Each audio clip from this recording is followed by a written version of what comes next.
Hi, this is Seema and I am back with a new lesson on how to overcome or attack shyness. Well, what exactly is shyness? Well, if you are one of those people who enter into a room full of strangers and you're kind of really awkward, or sometimes you're very uncomfortable, sometimes you also feel your heart thumping really hard in your chest. And you don't know what to do because you're really uncomfortable around people and with yourself. So shyness is nothing but being uncomfortable with yourself, especially in a social situation. Well, I believe like every other problem, the problem of shyness needs to be attacked aggressively so that it does not stop you from being the whole individual that you were meant to be. Well, we need to know what exactly is shyness and what is the root of shyness.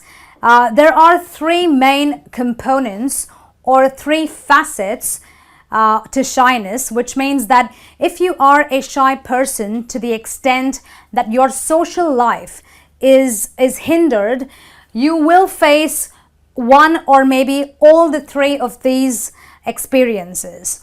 The first one is self-obsession.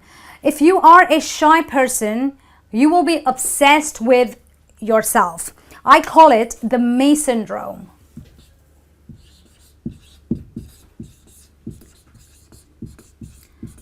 Well, why do I call it the me syndrome? I'm calling it the me syndrome because it's all about you. It's all about, am I looking fat? Am I not good enough? Am I doing the right thing? Did I say that too loud? It's all about you. You're focusing a lot on yourself, and that is why you are overly self-conscious. And that's what self-obsession does to you. Then you have poor self-image.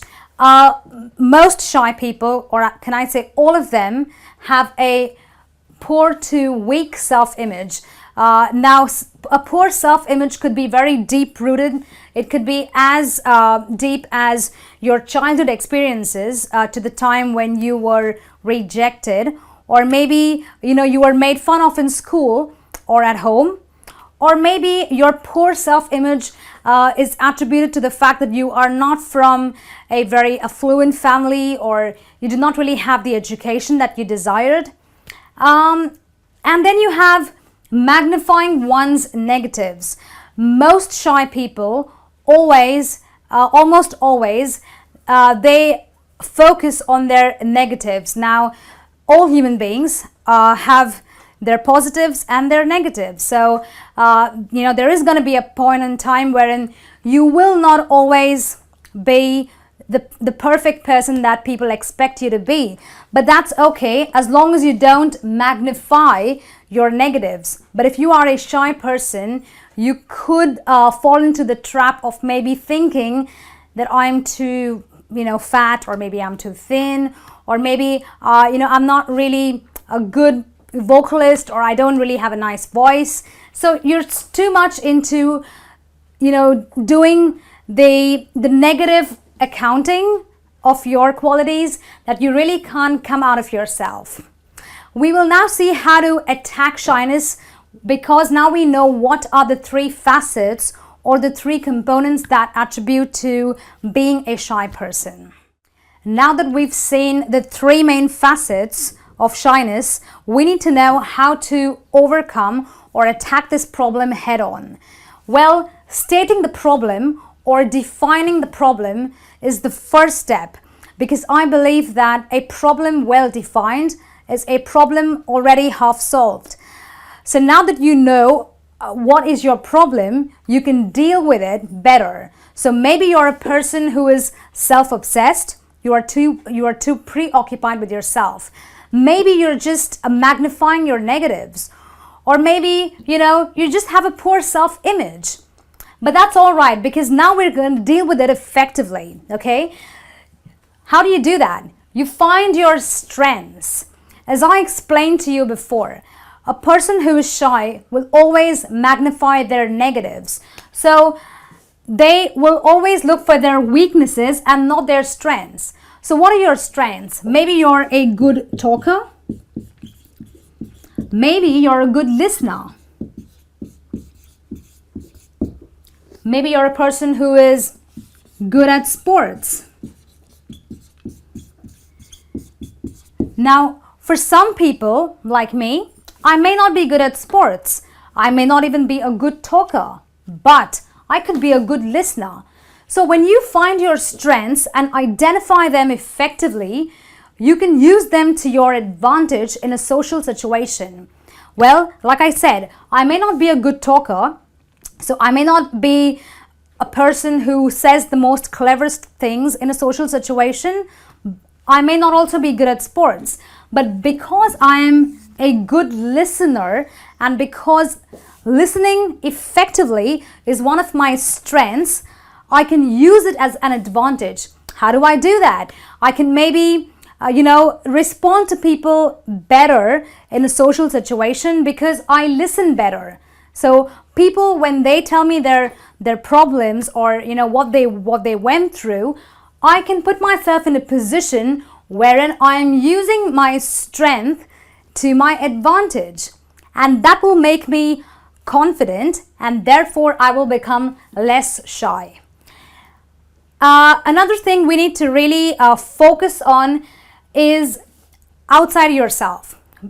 Remember, I just talked about a person who is shy is self-obsessed, which means he or she makes sure that the limelight is all over him. But I don't want the limelight to be over myself all the time. So what I'm going to do is I'm going to focus on situations, people,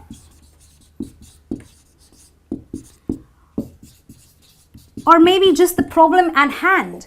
How do I do that? Now, if I were a shy person, it is natural for me to think about, how I'm not good looking, how I'm not very good with something, or how I'm not, very good at talking about something. But if I focus outwardly, I will maybe listen more to people. I will give them a chance to say what they want to say and be interested in what they have to say so that I can help them. And therefore, in that social situation, I have the upper hand because now I am actively engaging in the conversation by being part of what the problem is, by being part of what the conversation really requires me to do. Affirmation. Well, we all need words of affirmation.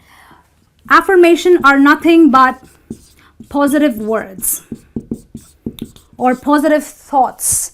I believe that words carry an incredible energy. So every time you tell yourself that you are a good for nothing, well, guess what? All of that registers in your unconscious or your subconscious mind, and you tend to act how you really feel.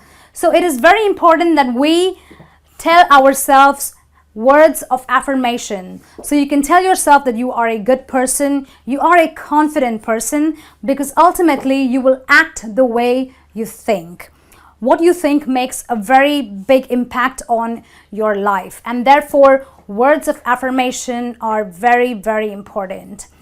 And then this is one of the most difficult parts about dealing with shyness or overcoming shyness. It is dealing with an uncomfortable situation. Well, a person who is shy will probably never ever deal with an uncomfortable situation. So if I'm scared of doing public reading, if I come in front of a class, I may just freeze. I may not know what to say, but I need to decide doing all this first, the point 1, 2, 3, 4. If I do all of this, then I'm in a position to deal with the situation. So if I have understood my problem, if I have found out my strengths and identified them effectively, if I have focused on things outside of myself and made myself confident enough by being a positive person, now I'm in a position to maybe come up in front of a class, take my book, read, Now, understand one thing, that when you face an uncomfortable situation, you are not going to feel like doing it, but once you are out there and once you deal with it, you will see that you are in a position to function in a more effective way. That's the only barrier to breaking your shyness, by dealing with things. And this is one of the most important things, recording your success. How do you do that? You can keep a journal or maybe a notebook, and just make a list of your success or the milestones that you have probably covered with dealing with the problem of shyness. So you could write things like, maybe on the 20th of October, you did some public reading. On the 21st of December, you were at a social event and you participated actively. So when you keep a record or a journal of your success in solving the situation, it gives you confidence, it boosts your morale, and you feel much better. Well, if you do all of this, I can assure you that you will overcome shyness.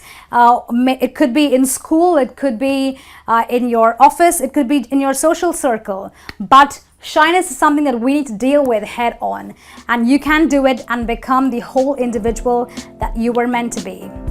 Well, that's it from me on this lesson. I will be seeing you soon. Until then, goodbye.